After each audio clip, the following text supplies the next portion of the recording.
রাতের অন্ধকারে ফসলের ক্ষেতে চলল দুষ্কৃতীদের তাণ্ডব। এই ঘটনা গাজলের আদিনা এলাকায়। জানা গিয়েছে ওই ক্ষতিগ্রস্ত কৃষকের নাম অজিত সিংহ, তার বাড়ি ওই এলাকাতেই।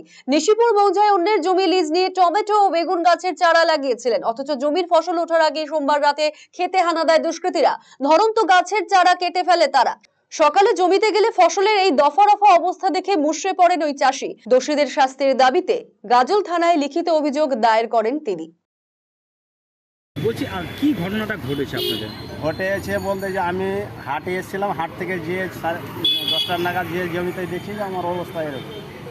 কি হয়েছে বুঝতে পারেন, আমার মানে টমেটো 10 কাঠা টমেটো, 10 কাঠা বেগুন পুরোটাই একদম ক্লিয়ার ঝরে দিয়েছে গোড়া থেকে, মানে কিছু বাঁচার কোনো উপায় নাই। আপনি কখন জানতে পারলেন? আমি আজকে সকাল 10টার নাগাদ জানতে পারলাম। আমি যখন 10টার নাগাদ জমি যাই তখন যে দেখতে পাই যে আমার গাছ সব এরকম কেটে দিয়েছে নাকি? কেটে দিয়েছে। কারা করেছে এটা কি মনে হচ্ছে? সন্দেহ কাকে দিয়ে মনে হচ্ছে? সন্দেহ মনে হচ্ছে অন্য কোনো লোকের উপরে। আমরা তো এখন এভাবে নাম বলছি না, আমি সাহেবকে বললাম। তো এই বিষয় নিয়ে কি গাজল থানাতে কোনো অভিযোগ করেছেন? আমি অভিযোগ করেছি বলতে যে আমি অভিযোগ জানিয়েছি যে স্যারেরা এখন তদন্ত করে দিতে আমাদের। গরিব মানুষ। পুলিশ কি বলছে? পুলিশেরা যাবে বলে, যে সাহেবরা বললো যে আমরা ইনকোয়ারিতে যাবো এখন। বলছি, আনুমানিক কত হাজার বা কত লক্ষ টাকার ক্ষয়ক্ষতি করেছে আপনি? তাও মোটামুটি আপনার লক্ষ টাকার ওপর হবে ক্ষয়ক্ষতি করেছে।